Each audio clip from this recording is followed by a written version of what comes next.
La Bible révèle que la fin de toute chose est proche et que Dieu appelle tout homme à pouvoir se réjouir de la seconde venue de Jésus-Christ. L'objectif de cette présentation est de vous préparer à être du nombre de ceux qui gardent les commandements de Dieu et le témoignage, la foi de Jésus-Christ.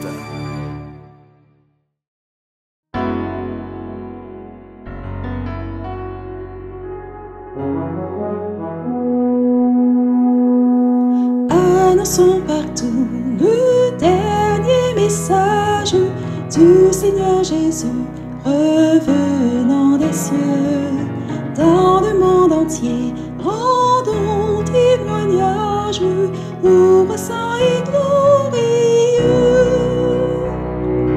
Annonçons partout la bonne nouvelle. Jésus réunit tous ses rachetés. Il vient leur donner la vie éternelle en publiant ses bontés. Annonçons partout le dernier message. Le Seigneur Jésus vient sécher nos pleurs, briser les liens de notre esclavage, mettre un terme à nos douleurs. Annonçons partout la bonne nouvelle. Jésus réunit tous ses rachetés. Il vient leur donner la vie éternelle en publiant ses bontés. Annonçons partout le dernier message. Bientôt nous verrons la sainte cité. Gloire à notre Dieu, chrétien, bon courage, car voici l'éternité.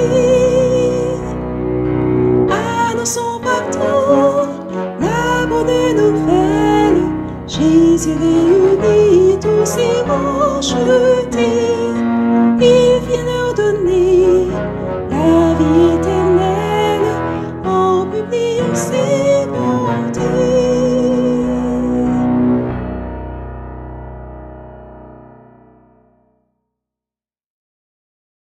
Eh bien, je dis bonjour à tout un chacun et je vous souhaite à toutes et à tous un très bon sabbat. Et merci pour l'accueil ici. Et nous sommes vraiment contents de pouvoir nous retrouver des bien-aimés, revoir des visages et d'en rencontrer de nouveaux. Et nous allons sans plus tarder commencer et nous allons prier pour ce faire. Et nous vous invitons, là où c'est possible, à pouvoir vous prosterner.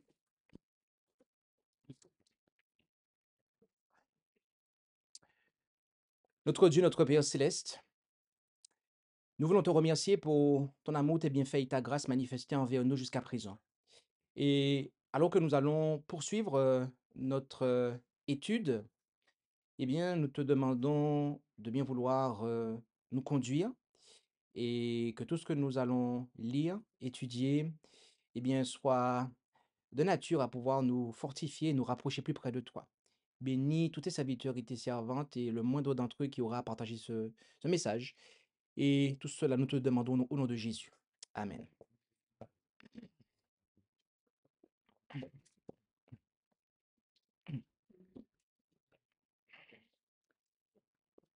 Nous sommes dans notre 53e étude de cette série sur le livre du prophète Daniel.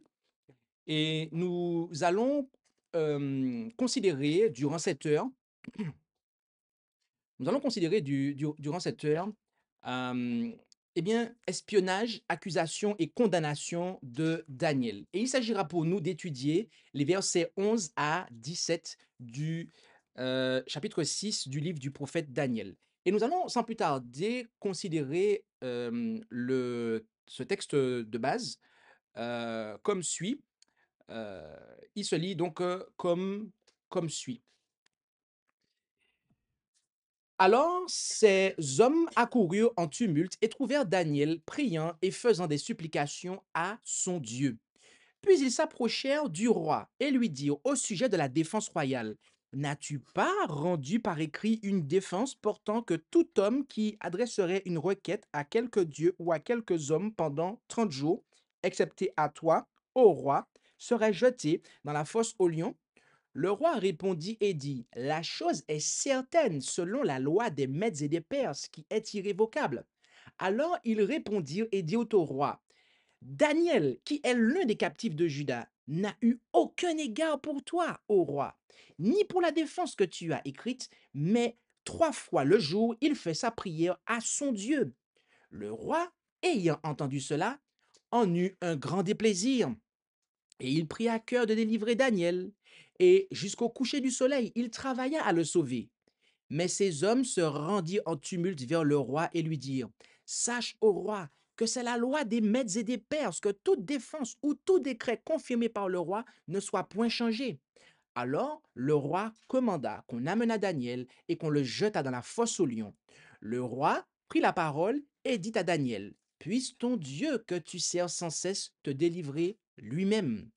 Et on apporta une pierre qui fut mise sur l'ouverture de la fosse, et le roi la scella de son anneau et de l'anneau de ses grands, afin que rien ne fût changé à l'égard de Daniel. Nous allons, sans plus tarder, expliquer ces versets afin de pouvoir eh bien, en tirer des applications.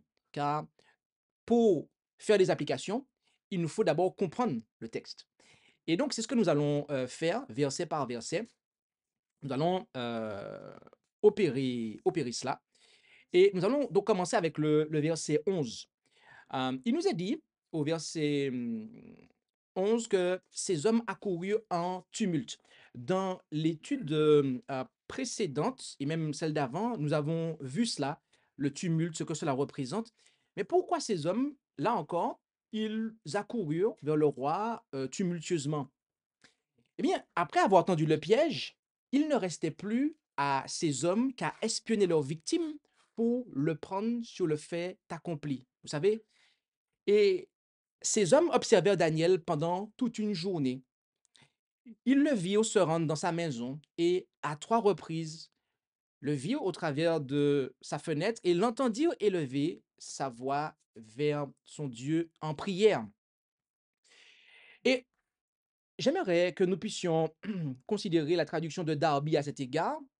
Encore une fois, Darby précise, contrairement à beaucoup de versions francophones, devant son Dieu. Oui, c'est comme la fois précédente. Daniel se décrit ici comme faisant sa supplication devant son Dieu. Daniel se considérait, encore une fois, en présence, comme étant en présence même de Dieu. Mais il n'y a pas que cela, car le premier terme qui est traduit ici, quand on dit et Daniel priant, il signifie rechercher, rechercher, demander, faire appel. D'accord? Mais il y a un deuxième terme qui est supplication. Le terme supplication ici. Euh, Ce terme qui est traduit par supplication dans la version Osterwald 2018, eh bien, est un terme qui se retrouve à 2 reprises dans le livre du prophète Daniel. Et lorsque l'on regarde la première occurrence de ce terme, c'est en Daniel 4, verset 24, et il est traduit par faisant grâce aux plus humbles. Autrement dit, lorsqu'on nous dit que Daniel eh bien, faisait des supplications, il faisait des supplications devant son Dieu, eh bien, cela signifie que Daniel était en train d'implorer la compassion de Dieu, implorer la pitié de Dieu. Il demandait à Dieu d'avoir pitié, d'avoir compassion, de faire miséricorde. À qui? À qui Daniel était en train de demander ça, en fait? Alors, il y a 2 possibilités. Pour lui-même, afin que sa vie soit épargnée. Mais lorsque nous regardons l'emploi de ce terme, Souvent dans la Bible, lorsqu'on nous parle de supplication, cela est souvent appliqué à autrui. D'accord? Cela est souvent appliqué à autrui. Lorsqu'on demande la miséricorde de Dieu, à Dieu de faire compassion, d'avoir miséricorde, d'avoir pitié, c'est aussi pour les autres, en fait. Donc, Daniel était ici en train, alors que ces hommes étaient en train de l'espionner, de l'épier pour le prendre au piège, Daniel était en train de prier pour eux, en fait. Alors qu'il s'était positionné comme ses adversaires, Daniel demandait à Dieu d'avoir pitié d'eux, d'avoir compassion d'eux, d'exercer la miséricorde envers eux, en fait. Gardons ça à l'esprit. Et continuons avec le verset 12, où là, ensuite, on voit que Daniel avait enfreint la loi du roi devant des témoins. Et c'était là l'occasion qu'attendaient ces fonctionnaires jaloux. Et ayant trouvé l'occasion d'accuser Daniel concernant sa fidélité à la loi de son Dieu, ils ne perdirent pas de temps et allèrent trouver le roi. Mais notez que avant d'accuser Daniel, ils rappelèrent au roi son décret afin qu'il confirme son irrévocabilité. Et une fois que le roi eut confirmé l'irrévocabilité du décret, le piège était alors fermé et Daniel pouvait être accusé avec succès, pensait-il. Nebuchadnezzar, le Babylonien, était au-dessus de la loi, tandis que Darius le Mède était lié par sa propre loi. Et voici comment ils vont décrire Daniel au roi. On voit ça au verset 13. Ils disent euh, Daniel qui est l'un des captifs de Juda. On a là une accusation en fait. Et la forme de cette accusation révèle toute la haine et le mépris que ces hommes éprouvaient à l'égard de Daniel. Ils ne font pas allusion à la dignité de sa charge, mais le qualifient simplement, en d'autres termes, d'étranger, d'exilé juif. Ils espéraient sans doute ainsi faire peser sur sa conduite le soupçon d'un acte de rébellion contre l'autorité royale. Ils demandaient en effet comment un homme que le roi a tant honoré et qui a toutes les raisons de manifester sa gratitude envers le roi en obéissant strictement au décret royal, eh bien, comment cet homme qui te doit tout, tout ce qu'il a, il te le doit, comment se fait-il, eh bien, qu'il ne t'obéit pas? Bien aimé, ces paroles étaient destinées à amener Darius à considérer Daniel comme un personnage ingrat, voire même un traître. Ils étaient là en train d'exciter la, la haine en Darius, la haine envers Daniel, en fait. Ils étaient là en train d'essayer d'instiller chez Darius les sentiments même qui les animaient. Et au verset 14, on nous dit que le roi ayant entendu cela en eut un grand déplaisir. Darius n'était pas bouleversé parce que Daniel avait prié, comme le démontrent les actions ultérieures du roi, mais parce que, pour la première fois, il réalisait le véritable objectif de la loi qu'on l'avait poussé à acter. Celle-ci ne visait pas à l'honorer, mais à éliminer un rival des fonctionnaires jaloux. Le monarque comprit à ce moment-là qu'il avait été dupé et manipulé par ces hommes malveillants. Et l'on peut considérer qu'il n'était pas seulement en colère contre lui-même pour avoir été trompé, mais qu'il était aussi mécontent à l'égard de ces hommes trompeurs. Et l'histoire nous montre clairement que Darius aimait Daniel, ce qui venait ajouter à la détresse du roi. Maintenant, au verset 15, on nous dit que ces hommes se rendirent en tumulte vers le roi et lui dirent: Sache, ô roi, que c'est la loi des Mèdes et des Perses, que toute défense ou tout décret confirmé par le roi ne soit point changé.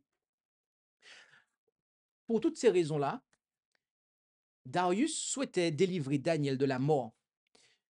Le roi fit consulter les livres de loi pour découvrir s'il n'existait pas une faille juridique qui rendrait la loi inapplicable. De toute évidence, la loi prescrivait que la sentence devait être exécutée le jour même du crime.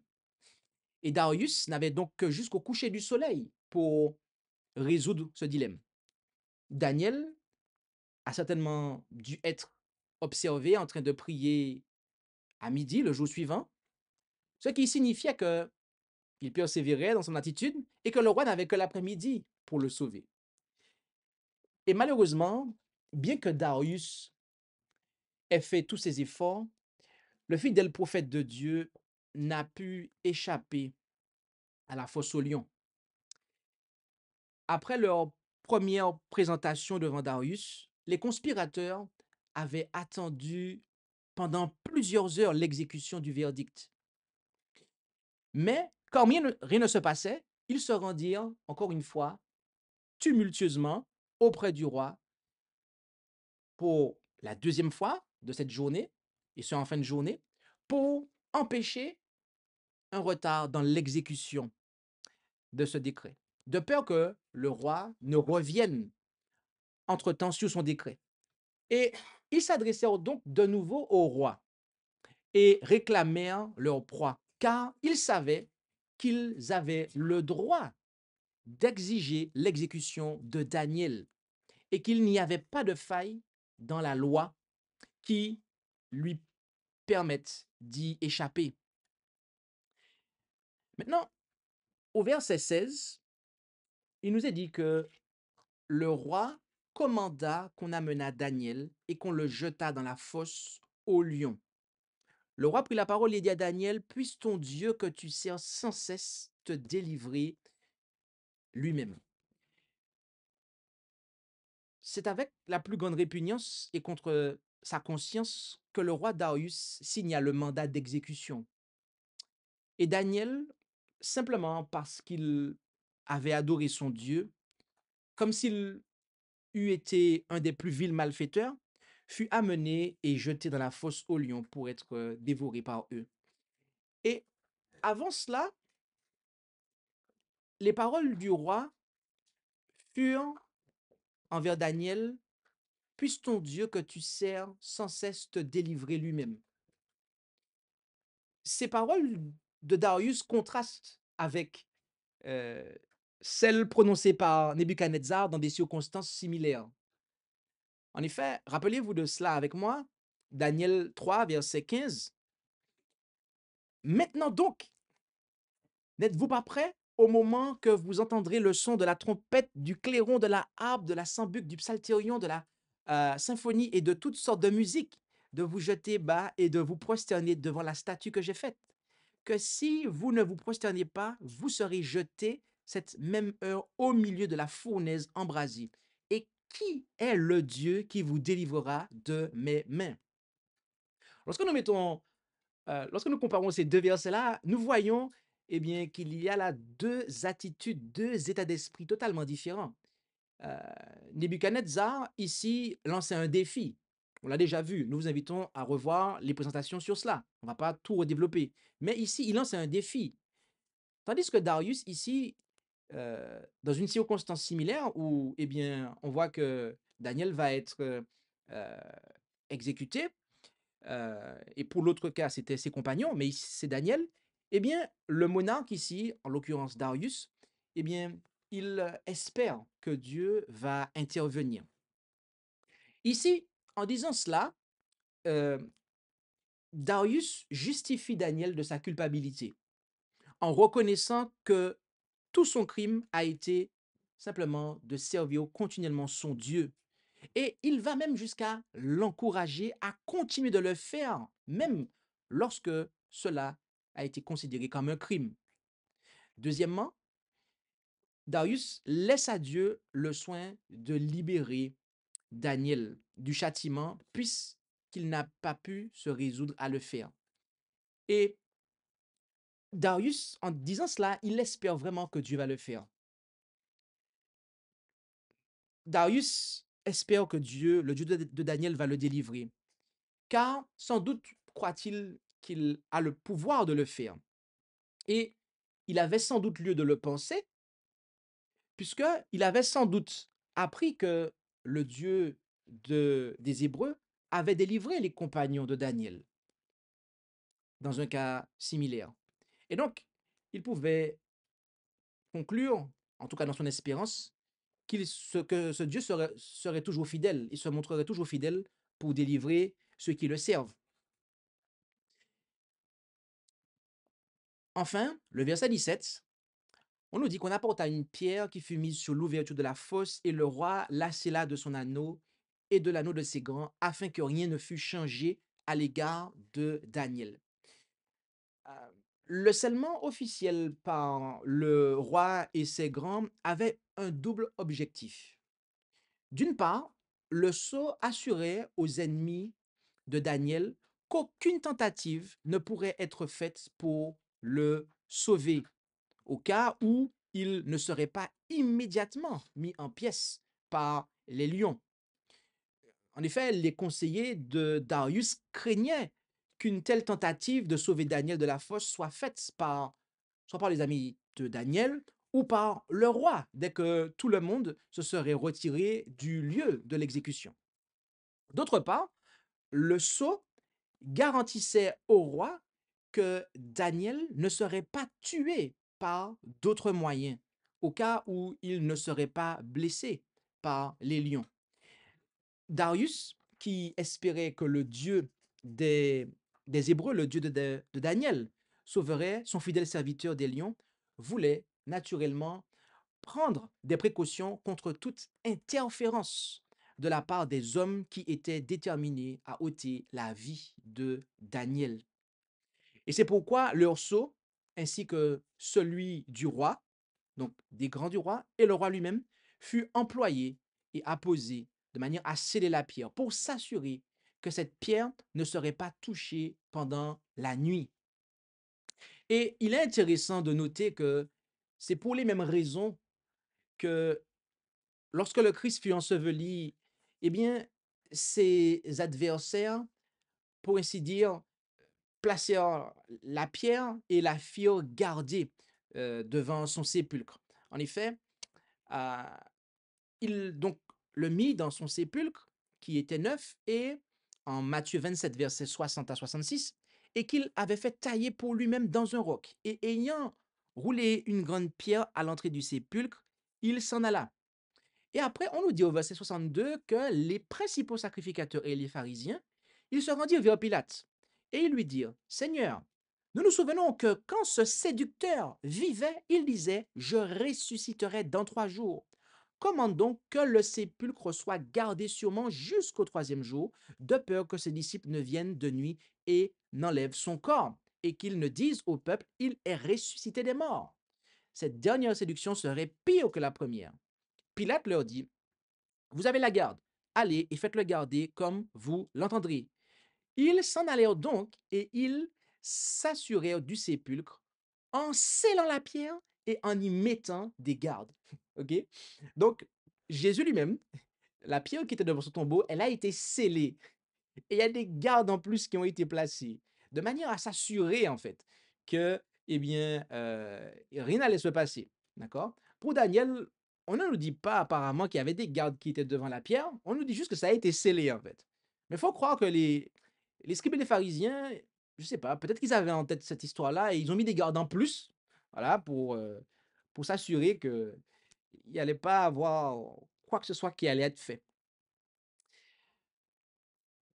Mais pourquoi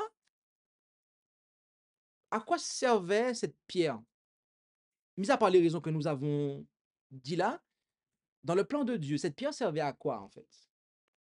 cette pierre qui était scellée, etc., eh bien, ça servirait à rendre la délivrance que Dieu allait opérer en faveur de Daniel beaucoup plus grande et éclatante, en fait. Parce que oui, quand vous mettez des moyens, vous mettez tous les moyens qu'il faut, vous avez une sécurité qui est quasiment infaillible et que la personne s'en sort indemne, à ce moment-là, en fait, la gloire de Dieu est encore plus grande. Et nous allons développer ça dans la prochaine présentation. Mais pour l'heure, nous sommes arrivés à la fin des explications et nous allons passer aux applications. Nous avons pris 30 minutes, 25 minutes pour faire ça. Donc, nous avons de quoi dire maintenant. D'accord? Et effectivement, nous n'avons pas tardé dans les explications parce que il y a bon nombre d'applications arrivées à ce stade. J'aimerais que nous commencions avec un verset qui se trouve en Psaume 2, versets 1 et 2, où il est dit: Pourquoi ce tumulte parmi les nations, ces vaines pensées parmi les peuples? Pourquoi les rois de la terre se soulèvent-ils et les princes se liguent-ils avec eux contre l'Éternel et contre son oint? Notez ici que il nous est dit que lorsqu'il y a du tumulte parmi les nations et qu'il y a un complot qui est fait, en définitive, cela est fait contre l'Éternel et contre son nom, contre Dieu le Père et contre son Fils Jésus-Christ. Bien-aimé, le tumulte avec lequel les méchants agissaient et se rendaient envers Daniel, envers le roi, etc., c'était en réalité contre Dieu et contre son Fils. Ces hommes étaient en train, en fait, de résister à Dieu.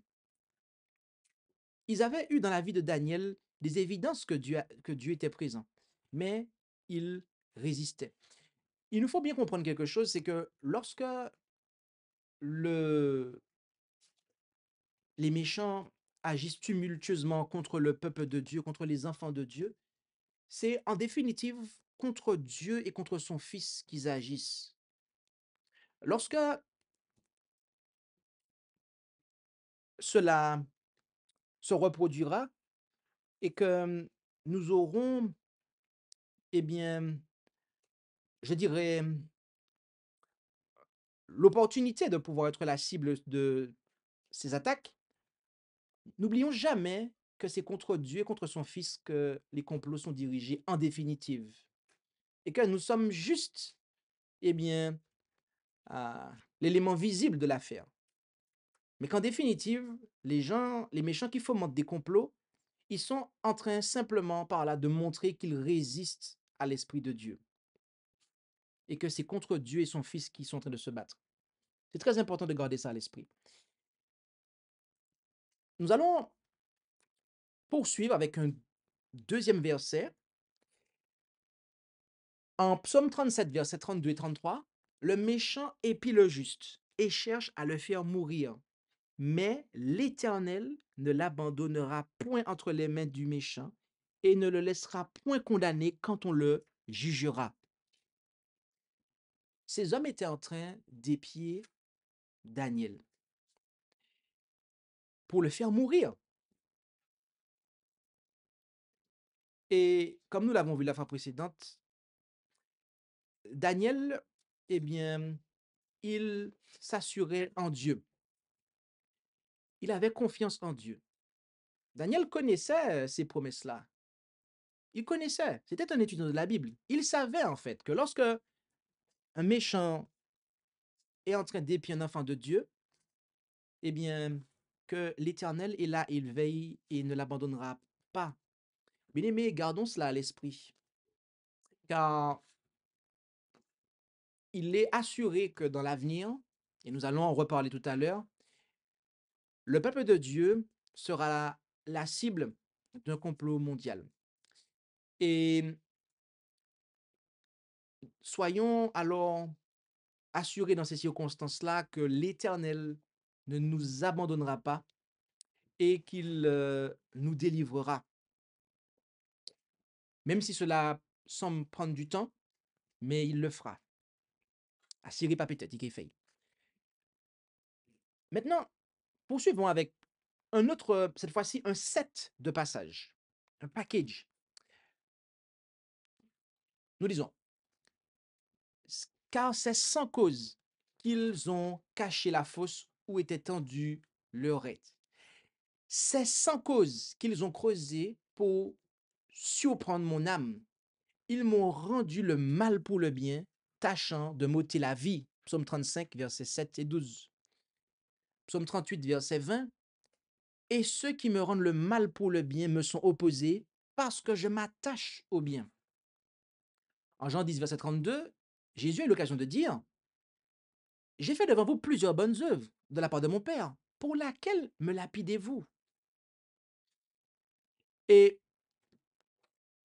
en 2 Corinthiens 12, verset 15, Paul a eu l'occasion de dire aux Corinthiens, je dépenserai très volontiers pour vous tout ce que j'ai, et je me donnerai encore moi-même pour vos âmes, quoique, vous aimant avec tant d'affection, je sois moins aimé. Bien-aimé, Daniel, quel mal avait-il fait à ces hommes-là, en fait? Quel mal leur avait-il fait? Rien. Daniel ne leur avait fait aucun mal. Daniel ne leur avait fait aucun mal. Il travaillait dans l'intérêt, dans le bien, lui qui était un juif, dans le bien de leur gouvernement, en fait. Et il était irréprochable. Il n'avait pas piqué dans les caisses du royaume, aucune malversation, rien du tout, en fait. C'était vraiment sans cause, en fait, qu'il le détestait. C'était véritablement sans cause. Bien aimé, sachez que cela est arrivé à Daniel, cela est arrivé au psalmiste, cela est arrivé à Jésus, et cela est même arrivé à Paul. On pourrait penser que cela s'est arrêté avec Jésus, en fait. Mais notez que dans l'église chrétienne même, en fait, on avait un ministre qui faisait tout pour une église et que malgré ça, il y avait quand même des gens dans l'église qui, Paul le dit, il pouvait dire de ces gens-là, je sois moins aimé, malgré ce qu'ils faisaient. Nous sommes encouragés à bien agir, à aimer, à faire du bien, à respecter ce qui appartient aux autres.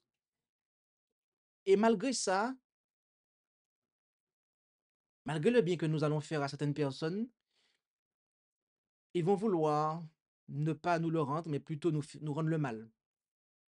Et ce par jalousie, par envie, etc.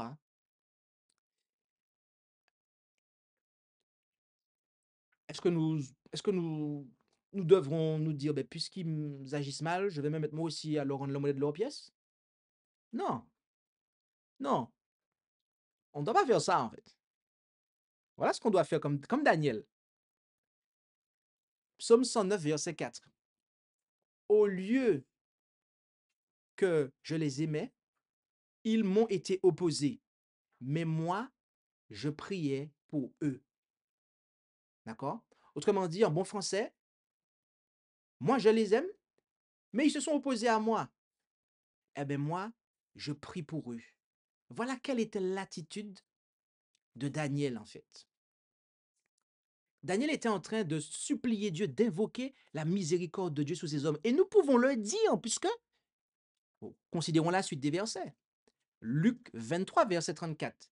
Et Jésus disait, mon Père, pardonne-leur, car ils ne savent ce qu'ils font. Question, Daniel était un prophète? Oui ou non? Oui. Donc Daniel avait, dans son ministère, agissait l'esprit de prophétie, n'est-ce pas? L'esprit de prophétie, c'est le témoignage de Jésus. OK.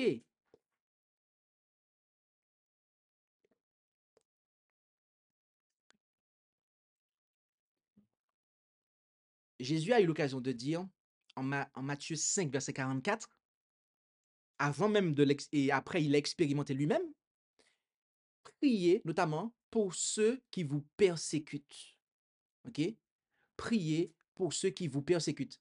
Daniel était-il persécuté à ce moment-là, en fait? Oh oui, Quand vous avez un complot qui est dirigé contre vous, mes amis, c'est de la persécution, en fait. Soyons clairs sur ça, en fait. Et Daniel, lorsqu'il était en train de prier là, Daniel ne priait pas que pour sauver sa peau, en fait, comme on dit, que pour sauver sa vie, en fait. Non, non, non, non, non. Daniel ne demandait pas à Dieu d'avoir miséricorde envers lui. Daniel était notamment en train de prier pour le roi et pour ses sbires, les comploteurs, ok, qui avaient trompé le roi.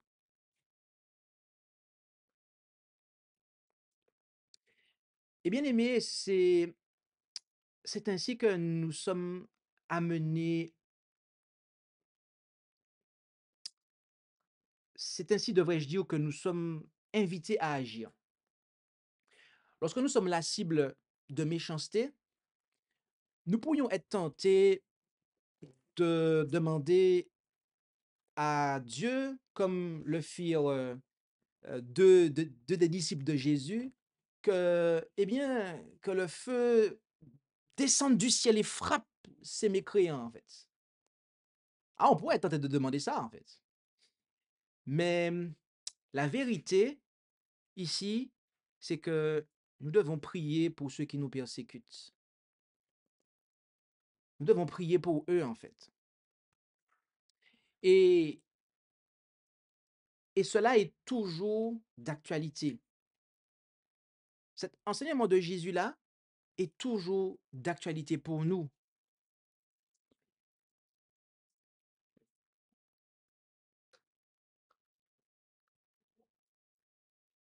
Nous voulons aussi préciser quelque chose avant de l'oublier. Nous avons vu que Daniel était espionné. Il était épié. D'accord? Et qu'est-ce qu'a fait Daniel en fait à ce moment-là? Qu'avons-nous vu la fois précédente? On a vu que Daniel ne s'est pas retiré en fait. Notez que ces hommes-là sont allés espionner Daniel dans sa vie privée en fait, dans ce qui se passait chez lui. Il s'agissait là d'une intrusion dans la liberté personnelle. Est-ce qu'aujourd'hui, nous avons ces choses-là qui arrivent? Je vois des gens qui hésitent. Certains disent oui, d'autres hésitent. Bien aimé, oui, ces choses-là arrivent aujourd'hui, en fait. Aujourd'hui encore, nous avons des intrusions dans nos libertés personnelles et généralement sous le couvert de questions politiques, pour des questions de sécurité.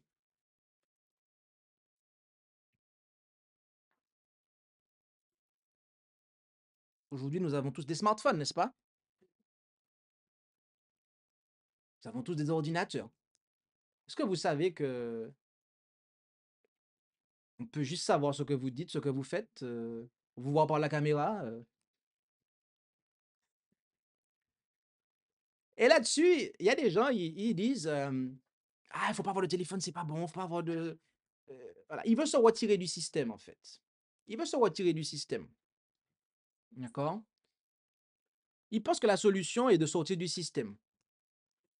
Et donc, ils vont jusqu'à s'exclure du système. Mais j'ai une question pour ces personnes-là et pour chacun d'entre nous. Daniel a-t-il fait ses propres œuvres en s'excluant du système? Parce que vous pensez qu'en vous excluant du système, en fait, vous allez, en fait, vous allez vous sauver vous-même. Vous allez vous autoprotéger. Mais quand on fait ça, à la lumière de ce qu'on voit là, dans ces versets, c'est quoi qu'on manifeste quand on fait ça, en fait? Manque de foi envers Dieu, premièrement, qui n'est pas capable de nous protéger. Mais en plus de ça, en fait, on est en train d'enlever une occasion de témoigner, en fait. Parce que Daniel, qu'est-ce qu'il avait à cacher? Qu'est-ce qu'il avait à cacher, en fait? Vous savez que quand en fait, alors, on est d'accord, hein, il y a la vie privée, hein, mais quand on va dans un extrême, en fait, à ce niveau-là, c'est peut-être qu'on a des choses à se reprocher, en fait. OK? Donc, on doit vraiment faire attention de ne pas tomber dans des extrêmes et continuer à servir Dieu et ne pas nous soustraire à des situations où en fait on serait amené à pouvoir témoigner de Dieu. Bien aimé, Daniel était accusé d'être le pire des hommes. Il considérait Dieu et c'est pourquoi il le priait. Et nous avons, comme nous l'avons dit, des raisons de penser que il priait Dieu en faveur du roi et de son gouvernement. Mais cela fut interprété comme étant contre la loi. Bien aimé, c'est une chose qui va se reproduire. Nous avons eu l'occasion de le dire la fois précédente et nous allons le répéter encore ici avec un texte à l'appui. Il nous a dit qu'à un moment, eh bien, il y aura une puissance, la bête, qui aura une image. Et cette image, on nous dit qu'elle parlait. Et tous ceux qui n'adoreront pas l'image de la bête, eh bien, seront mis à mort. Tous ceux qui n'adoreront pas l'image de la bête seront mis à mort. Bien aimé, ce n'est pas une chose nouvelle que ce qui est fait fidèlement dans la conscience envers Dieu soit déformé comme étant fait avec obstination et au mépris des pouvoirs civils. La fidélité suprême envers Dieu a été et sera une cause de reproche pour les enfants de Dieu. Et après qu'ils auront fait voter et appliquer des lois contraires aux 10 commandements, et tout particulièrement contraires au 4e commandement, qui nous commande de sanctifier le sabbat du 7e jour. Donc oui, il y aura des lois qui seront mises en application, votées et mises en application pour là où ce n'est pas encore voté, pour justement, eh bien, sanctifier ce faux jour de repos. Le peuple de Dieu fera comme Daniel, mais les méchants les accuseront de rébellion envers le gouvernement, en fait. Il faut bien comprendre ça, en fait. Le peuple de Dieu, à la fin des temps, sera accusé de rébellion envers le gouvernement.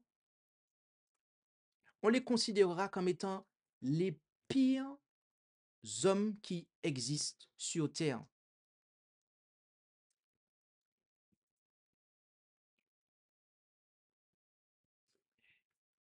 Alors même que le peuple de Dieu est le sel de la terre, la lumière du monde. Eh bien, on les considérera comme étant les pires criminels. Bien aimé, j'insiste sur ça, hein, je le déclare comme ça, de manière simplissime. Mais beaucoup, quand ils sont dans les circonstances dans lesquelles Daniel était, c'est à ce moment-là, en fait, qu'ils renient Dieu, en fait, qu'ils renient leur foi. Beaucoup, quand ils sont, en fait, étiquetés de criminels, d'ennemis du gouvernement, comme ils aiment l'approbation, eh bien, c'est à ce moment-là, en fait, qu'ils renient, en fait, le Seigneur. Sommes-nous prêts à ça?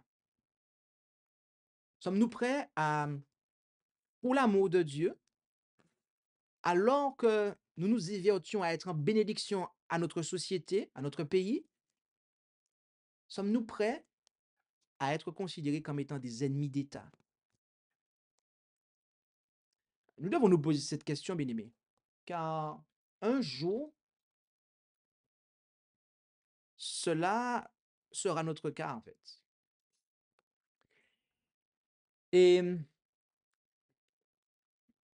nous avons vu que dans Darius a compris tardivement quel était l'objectif de cette loi qu'il avait été amené à pouvoir acter. Il a compris tardivement quel était l'objectif de cette loi. Bien-aimés, nous devons réaliser une chose, c'est que les obligations contractées à la hâte conduisent souvent à des résultats désastreux. C'est une erreur de décider d'une ligne de conduite qui affectera l'avenir sur la seule base des impulsions du présent. Si une décision doit être prise, elle doit l'être après avoir prié pour être guidée par celui qui connaît l'avenir. Cela s'applique plus particulièrement lorsque, comme dans le cas de Darius, notre décision affecte le bonheur d'autres personnes. Il est véritablement insensé de contracter pour l'avenir des obligations sérieuses qui ne sont pas nécessaires ou manifestement inutiles. Le décret de Darius n'apportait rien de bon au royaume. Il était tout au plus inutile. Mais il vaut mieux que de telles décisions ne soient pas prises. Il, il nous convient de transformer nos vœux en sujet de prière. Et au lieu de promettre de faire quelque chose qui est lourd de conséquences, voire même difficile, eh bien de demander la grâce de pouvoir l'accomplir si c'est la volonté de Dieu. Voyez-vous, nous allons vraiment insister sur ça, d'accord? Mais nous devons aussi réaliser que le manque de vigilance de notre part donne à nos ennemis un avantage qu'ils saisissent avec avidité. C'est ce qui a eu lieu avec Daniel, Darius et les conspirateurs qui agissaient contre Daniel. Si Darius avait fait attention, il aurait pu, eh bien, étouffer l'iniquité dans l'œuf. Vous connaissez cette expression-là? On dit plutôt quelque chose d'autre à la place d'iniquité, mais nous disons ici, Darius aurait pu étouffer l'iniquité dans l'œuf, en fait.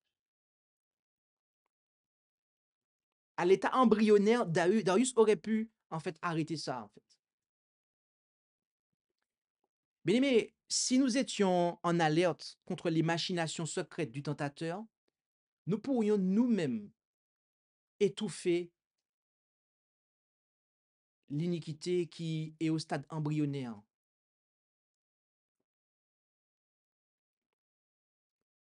Mais manque de vigilance, parfois, nous encourageons les méchants dans leurs basses intrigues. Ne serait-ce que par inadvertance, en leur facilitant la voie du succès. Par manque de prudence, nous pouvons prêter des vêtements de brebis à des personnes qui ne sont en fait que des loups déguisés en agneaux.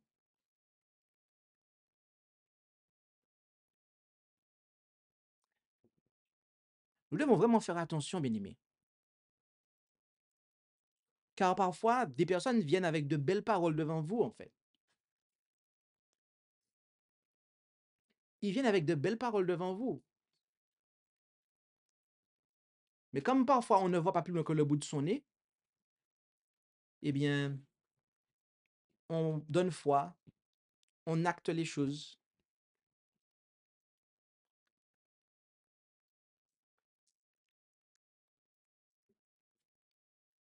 Je pourrais donner des exemples ici, hein, des exemples que j'ai vécus même dans l'œuvre de Dieu. Et quand je dis des exemples, je ne suis pas en train d'exagérer, en fait.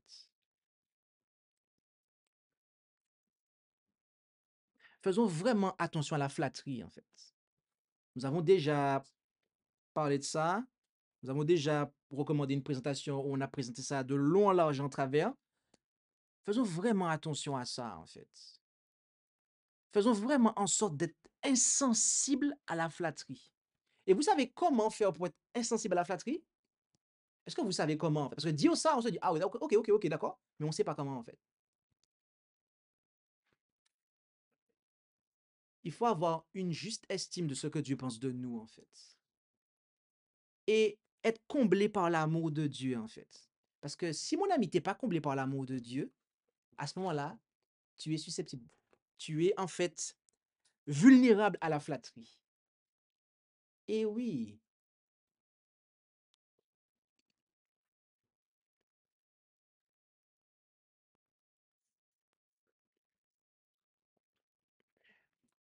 il y a un point que nous voulons aussi aborder.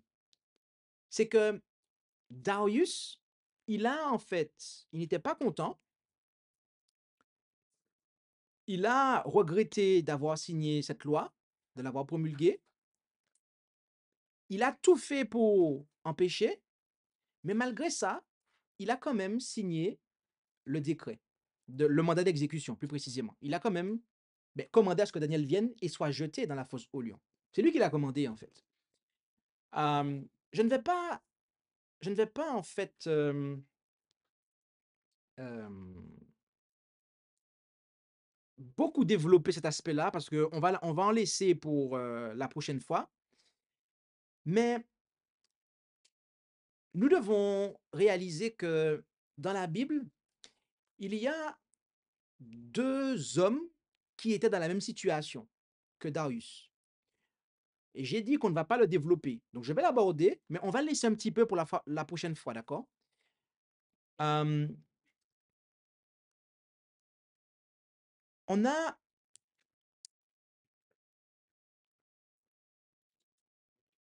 Hérode, Hérode qui aimait Jean-Baptiste.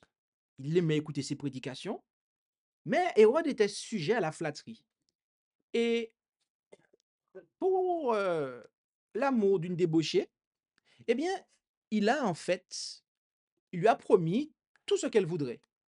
Il a fait serment devant, son, devant sa cour. Et ce qui s'est passé, c'est qu'elle lui a demandé la tête de Jean-Baptiste. Et alors, il fut fâché.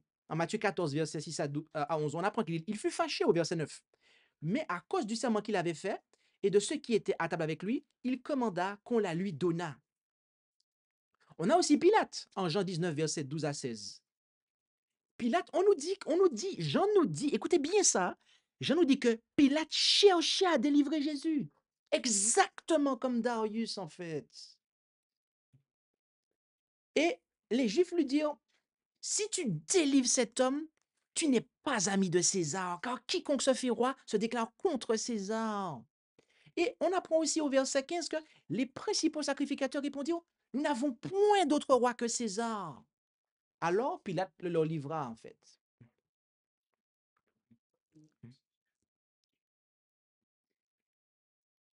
Bien aimé, on va, comme je l'ai dit, laisser un petit peu de cela pour la prochaine fois. Parce qu'il y a une différence entre Darius, d'un côté, et Hérode et Pilate. Il y a une différence. On va la voir la prochaine fois, d'accord?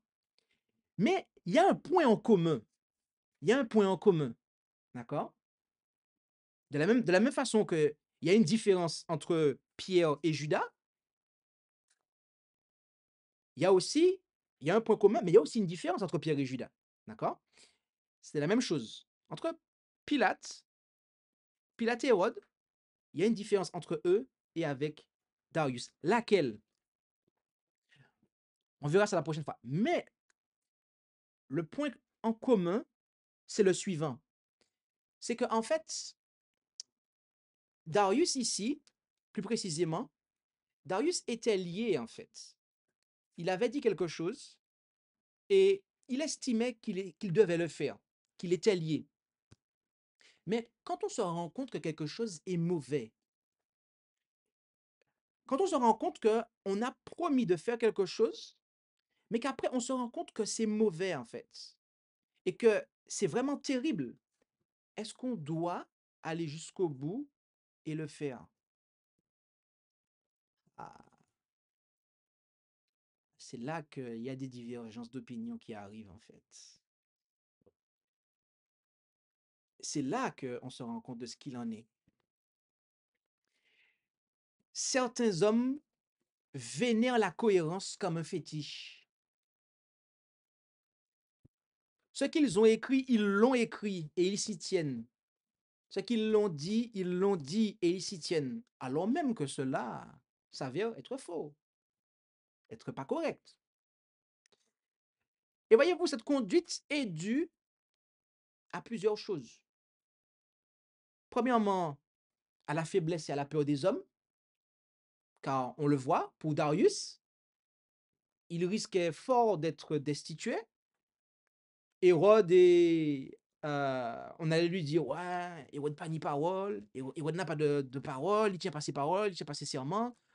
Pilate, les Juifs lui avaient carrément dit que t'es un ennemi de César, donc tout de suite, le gars, il allait pas de sa place. Donc on voit ce qu'il en est. Et deuxièmement, l'orgueil et la prétention à l'infaillibilité. Certains, quand ils ont dit quelque chose, c'est ça et pas autre chose en fait. Et troisièmement, l'obstination. L'obstination. Mais bien aimé, nous devons dire ce qui suit face à cela. Chaque fois que le repentir est un devoir, la constance et la persistance dans une direction est un péché en fait. Chaque fois que le repentir est un devoir, la constance et la persistance dans une direction mauvaise est un péché. Ne pas rompre une mauvaise promesse, ce n'est pas de la fermeté, mais une obstination coupable. Et nous pourrions donner des exemples à cela. Il y en a qui font une promesse de se marier avec quelqu'un. Et puis, en cours de route, de fiançailles, on se rend compte qu'il y a quelque chose qui ne va pas. Quelque chose, c'est pas un petit quelque chose, parce que tout le monde a des défauts, mais c'est quand même quelque chose qui est vraiment compromettant, en fait. La personne n'est peut-être pas fidèle déjà. Alors même qu'on n'est pas encore marié, mais elle est déjà pas fidèle. Ou elle a des comportements qui sont vraiment problématiques. Et comme on a donné sa parole, eh bien, on pense qu'il est de notre devoir d'aller jusqu'au bout.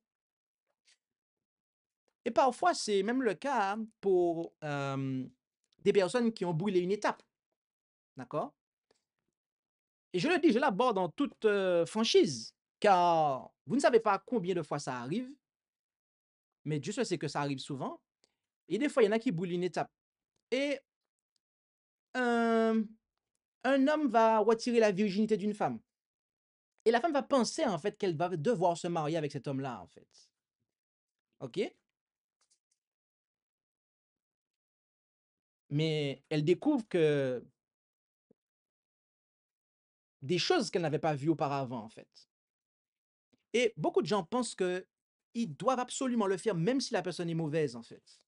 Alors, déjà, lorsque vous étudiez la Bible, vous vous rendez compte que la parole de Dieu n'approuve pas ce principe-là, que nécessairement, en fait, parce que même dans l'Ancien Testament, en fait, de l'argent pouvait être donné pour ne pas, pour, entre guillemets, dédommager. Alors, je ne vais pas rentrer dans des considérations, ne me comprenez pas mal. Euh, mais voilà, si le bonhomme refusait de prendre la fille pour femme, il devait payer quelque chose. Donc, ça montre bien, en fait, que la femme reste libre, en fait, dans ces circonstances-là. On reste libre de pouvoir aller de l'avant ou pas. Mais voilà un exemple, en fait. Et il y en a d'autres. Ne pas rompre une mauvaise promesse, ce n'est pas de la fermeté, mais une obstination coupable, bien aimé. Et nous voyons que Darius, nous avons ici parlé de manière euh, personnelle. Mais de manière mondiale, il va se passer quelque chose. on voit que Darius, quand il a compris le piège, il n'était pas content, en fait. Bien aimé, l'Écriture nous dit, en Apocalypse 17, versets 1 et 2 et 16, il nous parle de la grande prostituée, d'accord? Qui est ce grand et ancien système chrétien, d'accord? Cette organisation chrétienne qui est la plus ancienne. Il nous la présente sous la forme d'une grande prostituée, avec laquelle les rois de la terre se sont prostitués. Et on nous dit, et bien évidemment, elle enivre, elle les séduit, elle les manipule. Et au verset 16, on nous dit, et les 10 cornes que tu as vues à la bête sont ceux qui haïront la prostituée, qui la rendront désolée et nue, qui mangeront ses chairs et qui la brûleront dans le feu. Bien-aimé, le système papal a, durant les années passées, séduit les rois de la terre. Et à l'heure actuelle, il est en train encore de séduire les rois de la terre. Cette église-là, l'église de Rome, par ses enseignements flatteurs, est en train de séduire les rois de la terre, de manière à les tromper pour se servir de leur pouvoir contre le peuple de Dieu. De la même façon que les grands de Darius se servirent de Darius pour édicter une loi contre Daniel, de la même façon, vous avez la papauté, l'Église de Rome, qui, par le biais du protestantisme apostat, influence les rois de la terre, les manipule, les flatte pour qu'ils puissent voter des lois contre les observateurs du sabbat. Et vous savez quoi? Pendant un moment, en fait, ces gens-là seront convaincus de faire ce qui est bien. Ils seront convaincus de faire ce qui est bien. Ils seront convaincus, ah oui, c'est pour notre bien, le bien de notre pays, de notre nation et compagnie, etc. Sauf que, à un moment, en fait, ils vont se rendre compte que c'était pas pour leur bien, en fait. Ils vont se rendre compte qu'ils ont été manipulés. Ils vont se rendre compte qu'ils ont été trompés, en fait. Mais à l'inverse de Darius, il sera trop tard pour eux, en fait. Il sera trop tard pour eux. C'est pour cela que nous appelons nos dirigeants à ne pas se laisser tromper par la prostituée. Car le moment décrit au verset 16 d'Apocalypse 17, lorsque vous allez pleurer, ce pleur-là qui est prophétisé là, il sera trop tard pour vous, bien-aimés.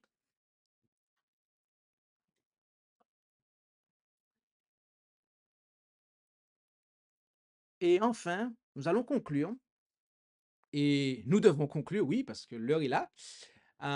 Mais c'est que de la même façon que Darius a exprimé son espérance envers le Dieu de Daniel pour qu'il le sauve, de la même façon, nous devons espérer que Dieu agisse en notre faveur dans nos détresses. Bien aimé, Dieu n'empêcha pas les ennemis de Daniel de le jeter dans la fosse aux lions.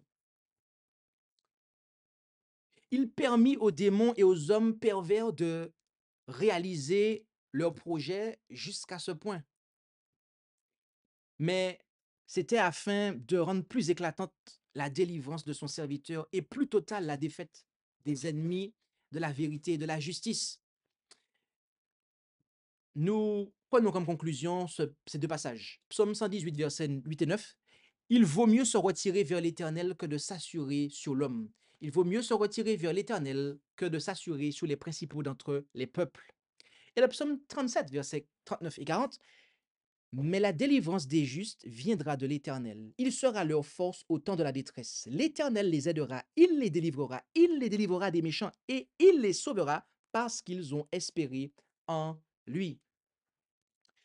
Bien-aimés, nous sommes invités à consacrer nos vies et nos âmes à Dieu en pratiquant le bien. Nous ne pouvons pas placer une confiance absolue envers les hommes.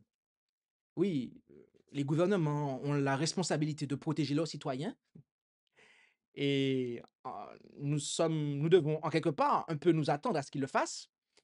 Mais de manière absolue, soyons clairs d'une chose, c'est que ils ne le feront pas et surtout avec ce que la prophétie nous annonce, nous voyons qu'ils seront séduits au point, qu'ils ne le feront pas et par contre, nous pouvons, bien-aimés, nous pouvons, dans tous les cas, être sûrs de pouvoir compter sur la faveur et sur la consolation de Dieu, sur son secours et sa protection dans nos malheurs, dans nos adversités, dans nos détresses.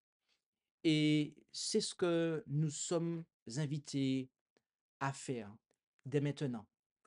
Puisse Dieu donc nous bénir tout un chacun.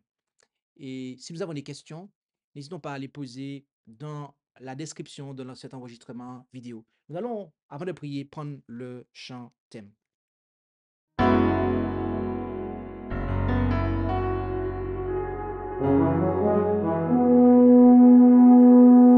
Annonçons partout le dernier message du Seigneur Jésus, revenant des cieux. Dans le monde entier, rendons témoignage, ouvre saint et glorieux. Annonçons partout la bonne nouvelle, Jésus réunit tous ses rachetés. Il vient leur donner la vie éternelle en publiant ses bontés. Annonçons partout le dernier message, le Seigneur Jésus vient sécher nos pleurs, briser les liens de notre esclavage, mettre un terme à nos douleurs. Annonçons partout la bonne nouvelle, Jésus réunit tous ses rachetés. Il vient leur donner la vie éternelle en publiant ses bontés. Annonçons partout le dernier message, bientôt nous verrons la sainte cité. Gloire à notre Dieu, chrétien, bon courage, car voici l'éternité. Annonçons partout la bonne nouvelle, Jésus réunit tous ses rachetés. Il vient leur donner la vie éternelle en publiant ses bontés.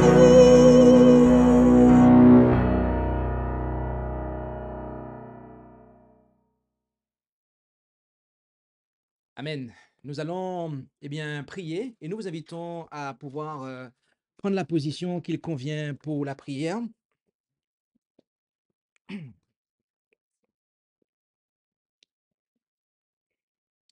Prions le Seigneur.